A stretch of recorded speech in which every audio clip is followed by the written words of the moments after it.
The Dolphins and the Colts.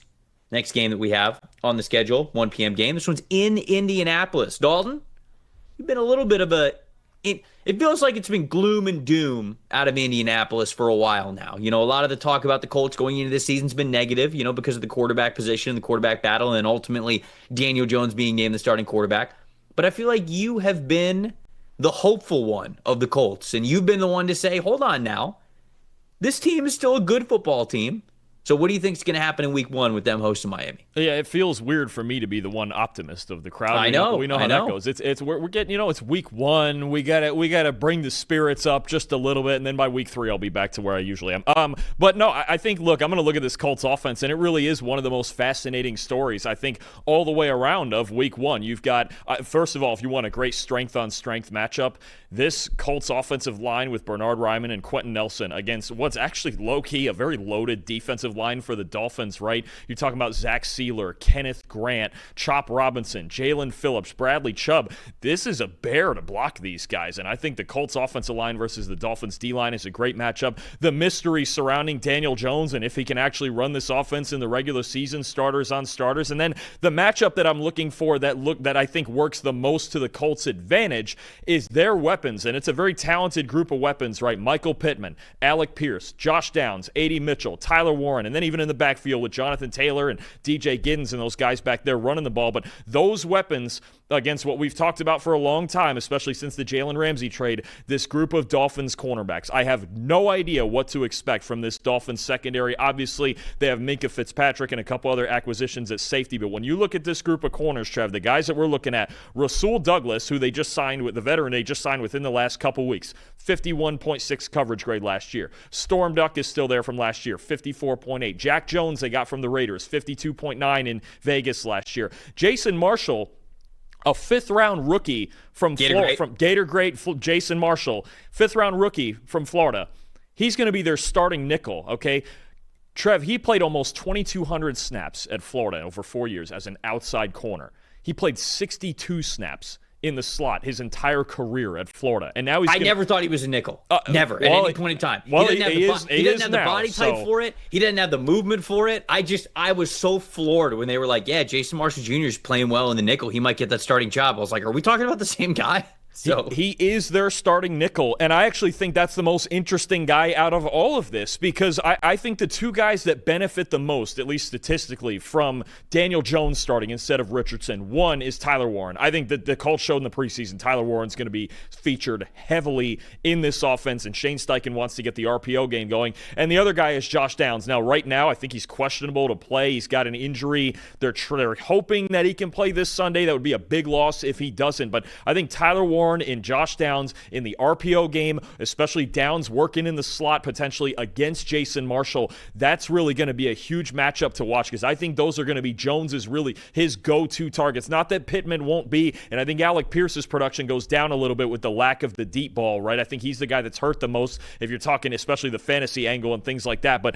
I think Warren and Downs are the two guys I'm looking at, especially against Marshall in the slot. But in general, the Colts have a really good set of weapons, and Daniel Jones is starting because he can at least functionally get him the football within a box, within that 15 to 20 yard box, and allow him to create yards after catch. And there's so much we've talked about. The Dolphins are the masters of creating yards after catch, right? For Tyreek Hill and Jalen Waddle, but I think that's going to be a huge stat coming out of this game. Did Daniel Jones make enough throws functionally within the offense, within the RPO game, to allow these athletes to make plays on the outside and get those yards after the catch that they can get against this secondary? And sort of more to that, like why Daniel Jones was chosen as the quarterback, because you want to raise the floor of what the offense can be. You just need it on schedule more often than not. I don't think this Colts defense is getting the respect that it probably deserves. Like, yeah, they were a little up and down, especially in the secondary last season, but they made changes in the secondary, right? They've got Xavier Howard, they've got Cam Bynum, they signed Charvarius Ward, like they made their changes there. They still have Nick Cross at safety, and they still have Kenny Moore at the nickel. But up front, I mean, Grover Stewart and DeForest Buckner are great, in my opinion, as a duo on the interior. You have Kwity Paye, and then is Laiatu Latu's potential second-year breakout has to be one of the least talked about stories in the NFL this entire offseason. And I guess we're to blame there as well because we didn't talk about it as much as we should, but This is a player who had elite above 90 pass rush grades in back-to-back seasons at UCLA. I mean, he was a pass rush artist when he was with the Bruins, and you could see flashes of that last year. Now, I kind of felt like they were putting a little bit of weight on him to play a little bit stronger because, remember, like in his scouting report at UCLA, he talked about, all right, well, he's got to get a little bit stronger. He's got to defend the run a little bit better. He's just got to play with better functional play strength overall. So I think they put a little bit of extra weight on him for last year, and he was a little bit slower, and he was adjusting to that. But, dude, Laiatu Latu's a beast. How he gets into the backfield, how savvy he is with his hands, this could absolutely be a high pass rush win percentage player, one of the highest in the NFL, a double-digit sack guy, and it feels like nobody is talking about it. So to me, the reason why you go with Daniel Jones as the quarterback is, of course, like, okay, like who's going to run the offense a little bit better, but you go with the guy that you think has the higher floor for you if you believe your defense is going to be good behind him.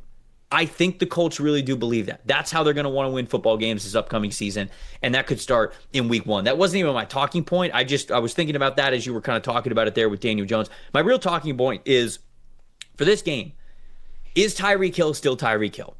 Because in my opinion, this is, yes, a week 1 thing for the Miami Dolphins, but it is also just a season-long thing. I don't think this works without him.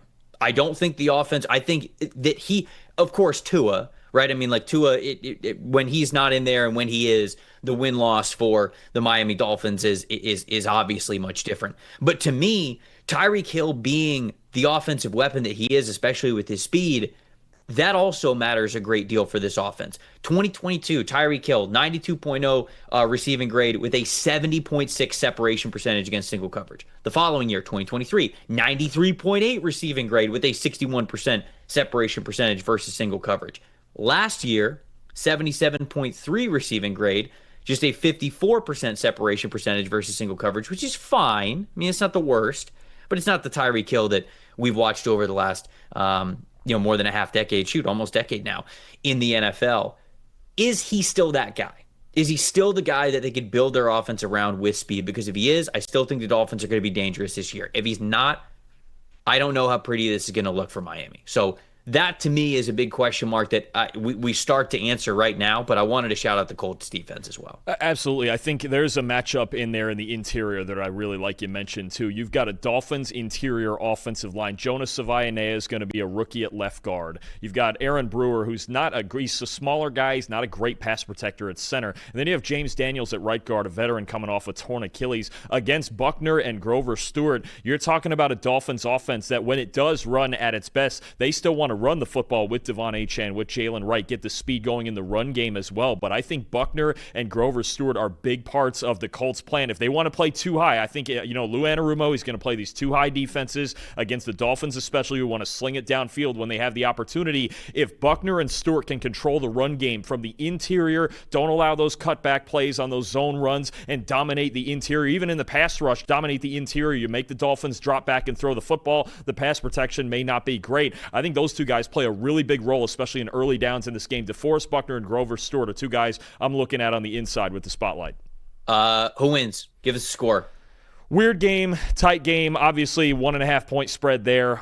It really could hover around there. I'm going to go with it. I don't know how long the Daniel Jones redemption tour will last, but I'm going to say it lasts through week 1. I've got the Colts 28-27. This is going to be one of probably the weirdest down-to-the-wire football games of the week. Again, a true coin flip in week 1, but I'm going to go with it. I don't love the vibe of the Dolphins, especially on the offensive line.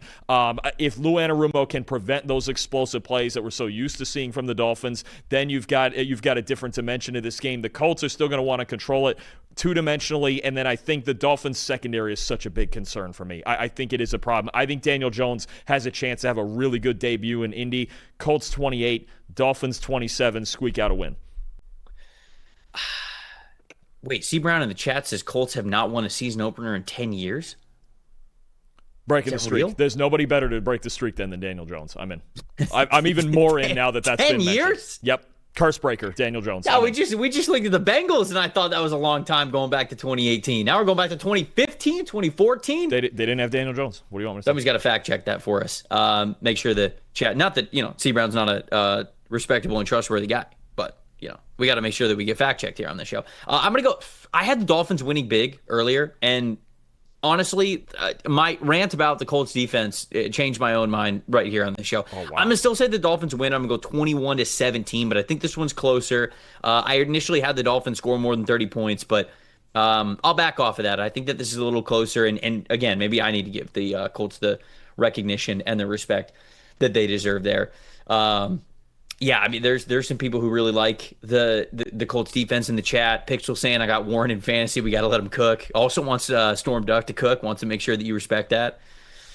Okay, let's go on to the next game. Real quick, Eli just put in our chat here. 2013 was the last time the Colts won a season opener. God, that's tough. Whew. Daniel Jones, nobody better to break the curse. Daniel Jones, I'm in. I'm even more in than I was before. I'm riding it. Might have to change my pick then. Feels like a fate thing. All right, it's a numbers game, right? It's just like roulette.